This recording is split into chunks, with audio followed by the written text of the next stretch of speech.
جماعت اسلامی ایک انقلابی جماعت ہے، امر بالمعروف اور نہی عن المنکر کے لیے قائم کی گئی، اور اس امر بالمعروف اور نہی عن المنکر کے کام کے لیے جیسے لوگ چاہیے ویسے سید مودودی نے بھی تیار کیے، جو قرآن سمجھتے تھے، جن کا انہوں نے تزکیہ کیا، جن کو اللہ کی نشانیوں پر پورا ایمان، جو حکمت اور دانائی کے کاموں میں پوری طرح سے دلچسپی رکھتے، اور جماعت اسلامی انہی صفات کو لے کر پہلے دن سے کام کر رہی۔ آج میں کہتا ہوں، ہمارے کچھ لوگ کہتے ہیں کہ جماعت اسلامی کو انتخابات میں نشستیں نہیں ملی، جماعت اسلامی کا کیا بنا؟ میں ان سے یہ پوچھنا چاہتا ہوں، جماعت اسلامی کے جو نظریات تھے، جماعت اسلامی کا جو اعلاء کلمت الحق کی بات تھی، کیا جماعت اسلامی کا نظریہ جس نظریے سے ٹکرایا ہے وہ نظریہ باقی رہا ہے اس ملک میں، یا جماعت اسلامی کا نظریہ رہا ہے؟ الحمدللہ 1950 میں اگر قرارداد مقاصد پاس ہوئی ہے تو یہ کس نے پاس کرائی؟ جماعت اسلامی کا بنیادی کردار ہے اس کے اندر۔ سید مودودی علیہ الرحمہ اس وقت خود موجود تھے، لیڈرشپ تھی، قیادت کر رہے۔ اس ملک کو قرارداد مقاصد نے اس ملک کے نظریات کو، مستقبل کو ایک راہ پر لگایا ہے۔ اس وقت کمیونزم بڑی بات کر رہا تھا، آپ نے سنا ہوگا 1951-52 میں کمیونزم ایک سازش ہوئی تھی، فیض احمد فیض، مرزا ابراہیم اور پتہ نہیں کون کون، اور ان کو سزا ہوئی تھی، کمیونسٹ انقلاب کی سازش ہوئی تھی۔ کمیونزم کے خلاف جد و جہد کی ہے، جماعت اسلامی نے جد و جہد کی ہے۔ آپ دیکھیے کہ 1958 کے انقلاب میں جب ایوب خان انقلاب لایا، تبدیلی لایا، جمہوریت پر شب خون مارا، اس فوج کے جرنیل نے آگے بڑھ کر جب ملک کے اقتدار کو قبضہ کیا تو کون سی پارٹی تھی، کون سی لیگ تھی، کون سی جماعت تھی، کون سی جمعیت تھی، کون سی تنظیم ایسی تھی جس میں اتنی جرأت اور ہمت پیدا ہوتی اور وہ اتنا خیال کرتی کہ وہ ایوب خان کے خلاف کھڑی ہوتی؟ آج جمہوریت کی بات کرتے، آج جمہوریت کی بڑی لمبی چوڑی باتیں سناتے ہمیں بتایا جائے کہ جس وقت ایوب خان کے خلاف محترمہ فاطمہ جناح انتخاب لڑ رہی تھی، کون کون سے سیاسی لیڈر ایوب خان کے ساتھ تھے، کون کون سے مذہبی لیڈر ایوب خان کے ساتھ تھے، کون کون سے مذہبی اور سیاسی لیڈر محترمہ فاطمہ جناح کے ساتھ تھے؟ کس کی بات کرتے ہو؟ جماعت اسلامی کی شورا پوری گرفتار ہو گئی، امیر جماعت کو 1953 میں پھانسی کی سزا ہوئی۔ یہ ختم نبوت کی بات کرتا ہوں، یہ ختم نبوت کا جو سلسلہ قضیہ 1953 میں شروع ہوا تھا، 1974 میں آخر سید مودودی کے بیٹوں کی جد و جہد سے فائنل ہوا اور قومی اسمبلی نے ان احمدیوں کو، قادیانیوں کو، مرزیوں کو غیر مسلم قرار دیا۔ اس کے پیچھے کس کا نظریاتی سارا جہاد تھا؟ میں آپ سے عرض کرنا چاہتا ہوں، ہم 1973-74 میں، میں 1973 میں گورنمنٹ کالج لاہور کی یونین کا سیکرٹری تھا، اسلامی جمعیت طلبہ کا رفیق تھا۔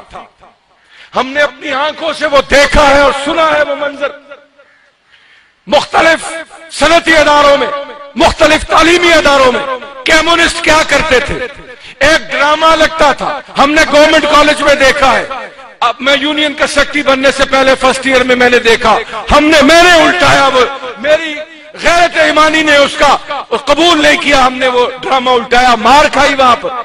ڈرامہ کیا تھا؟ ایک عدالت، طلبہ کی عدالت یا صنعتی اداروں میں مزدور کی عدالت، جس میں ایک چور کو پیش کیا جاتا اور عدالت کے سامنے ایک وکیل استغاثہ اس چور پر استغاثہ دائر کرتا، اس نے چوری کی ہے فلاں فلاں، اور ایک وکیل صفائی وہ اس کی صفائی پیش کرتا کہ یہ تو غریب آدمی ہے، یہ پیدا ہی غریب ہوا ہے، اس کے پاس سفارش نہیں ہے، اس کے پاس دولت نہیں ہے، بھوکا مر رہا تھا، چوری کے سوا اس کے پاس تو کوئی اور راستہ نہیں تھا۔ اس کا مجرم چوری کا ایک چور نہیں ہے، چوری کا مجرم نعوذ باللہ من ذالک وہ خدا ہے جس نے اس کو غریب بنایا۔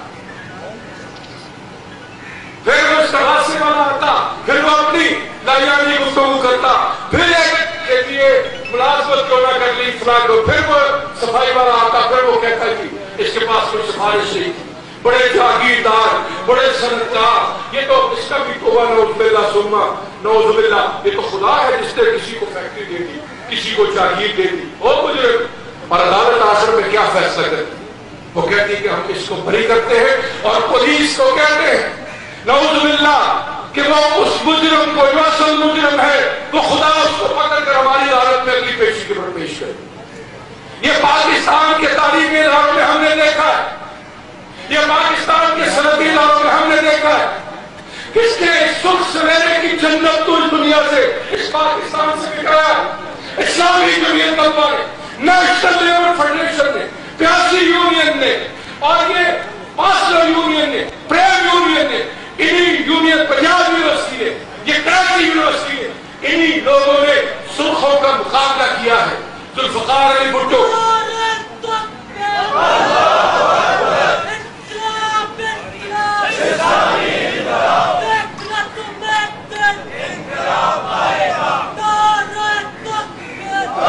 وہ بھٹو جو کہتا تھا کہ میری کرسی بہت مضبوط ہے، جو کہتا تھا کہ میں جاؤں گا تو ہمارا روئے گا، اس بھٹو کے ساتھ کون لڑا تھا؟ اس نے تو اسفندیار، اس نے تو ولی خان کو بند کر دیا، اس نے چودھری ظہور لائی کو بند کر دیا، اس نے فوج چڑھا کر مریوں اور بگتیوں اور مینگلوں کو اندر کر دیا، بگتیوں کے علاوہ بگتی اکبر بگتی اس کے ساتھ تھا، کوئی چو تک نہیں رینگی، کسی نے چو تک نہیں کیا پورے پاکستان میں۔ کون کھڑا تھا؟ میاں طفیل محمد رحمت اللہ علیہ، وہ کھڑے تھے، ان کے ساتھ جماعت اسلامی ان کے پیچھے کھڑی تھی۔ اور 1977 کی جو تحریک تھی ہم نے چلائی تھی، پی این نے ہم نے بنایا تھا کہ بھٹو کے مقابلے میں لوگوں کو اکٹھا کرو، یہ ظلم کا نشان ہے، یہ نمرود اور فرعون ہے، اس کا مقابلہ اکٹھے ہو کے کرنا پڑے گا۔ ہم نے قوم کو اکٹھا کیا۔ یہ بدقسمتی کی بات ہے کہ جنرل ضیاء الحق نے جماعت اسلامی کی ساری جدوجہد کو لوٹ لیا۔ میں 1988 کی بات کرتا ہوں، آئی جی آئی بڑے بلند بات دعوے کرتے ہیں، جنرل حمید گل اور فلاں گلا، یہ بغیرت جرنیل، ان کو عادت پڑ گئی ہے کہ یہاں کامیابی ہوتی ہے وہاں اپنا بینر لگا دیتے ہیں، جھوٹ بولتے ہیں، جھوٹ بولتے ہیں۔ جماعت اسلامی آئی جی آئی میں نہ ہوتی، ہم دیکھتے تمہارا پیسہ کیا کرتا، ہم دیکھتے تمہاری آئی ایس آئی کیا کرتی۔ آج آئی ایس آئی کیا کر سکی ہے؟ کیوں یہ نواز شریف نہیں ہارا؟ آئی ایس آئی نے پورا زور لگایا ہے عمران خان کو جتانے کے لیے، کیوں نہیں جتا سکی آرمی آج؟ یہ جماعت اسلامی تھی جس نے بے نظیر 1986 میں آئی تھی، تو جماعت اسلامی نے کہا کہ یہ بھٹو دور کا ریوائیول ہوگا اگر وہ پھر دوبارہ پیپلز پارٹی آ گئی۔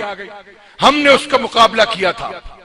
پھر ہم نے کہا یہ نواز شریف کو دیکھ کر جس طرح اسلامی جمہوری اتحاد کا منشور پس پش ڈال دیا، جس کی حکومت نے سود کی حرمت کے خلاف سپریم کورٹ سے جا کر سٹے لیا اور آج تک وہ سٹے قائم ہے۔ سود اس لیے لیا جا رہا ہے کہ میاں نواز شریف کی حکومت نے 1991 میں سٹے لیا ہوا تھا۔ ہم نے اس کو چھوڑا، ہم نے ایم ایم اے بنائی کہ ہم علماء کرام دینی طبقوں کو کریں گے۔ ہم نے وہ ایم ایم اے ہم نے بنائی تھی، ہم نہیں ہے تو ایم ایم اے کہاں ہے؟ کیوں لوگ کہتے ہیں جماعت اسلامی کو ایم ایم اے شامل کرو؟ بھئی ہم باہر ہیں، 2008 میں بھی آپ نے الیکشن لڑا، 2013 میں بھی آپ نے الیکشن لڑا، ہم نہیں ہیں تو ایم ایم اے نہیں ہے، اس لیے کہ تنظیموں کے لیے اللہ کے کچھ لوگوں کو، اللہ کے بے لوث اور بے مقصد لوگوں کو جو اپنے سینوں سے اپنے مقدس خون کا نذرانہ پیش کر سکے، جو اپنے گلے پیش کر سکے ظالموں کے مقابلے میں، وہ تنظیموں کو چلانے کے لیے ضروری ہوتے ہیں۔ ہم نے پیپلز پارٹی کو موت سے ہمکنار کیا ہے، ہم نے افغانستان میں کہتے ہو تم جہاد کی بات کرتے ہو، صرف جماعت اسلامی تھی روس کے خلاف، کوئی دوسری پارٹی نہیں تھی پاکستان کی. کوئی ہے تو مجھے بتایا جائے. یہ امریکہ کے خلاف کئی لوگ ہیں، روس کے خلاف صرف جماعت اسلامی کے مجاہدین نے افغانستان میں پاکستان سے جا کر جہاد کیا ہے.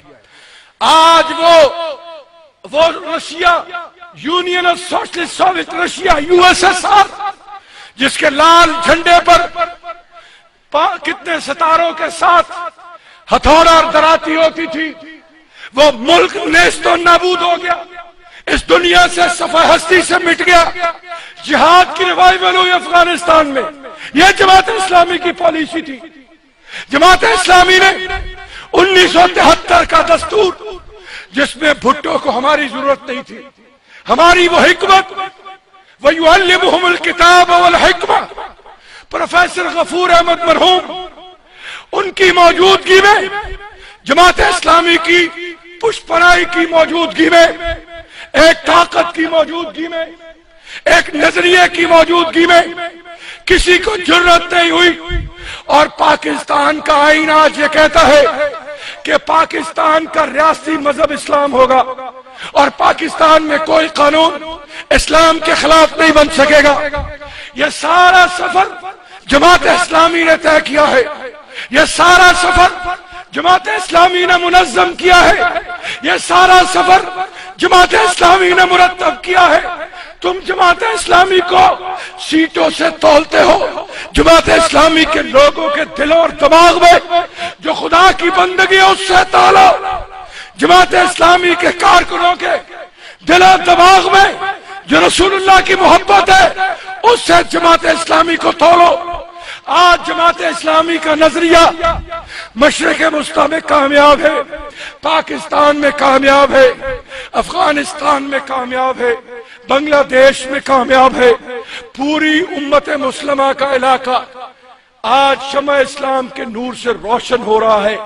کیا آپ محسوس نہیں کرتے کہ عالم اسلام کروٹ لے رہا ہے؟ تبدیلی آنے والی ہے.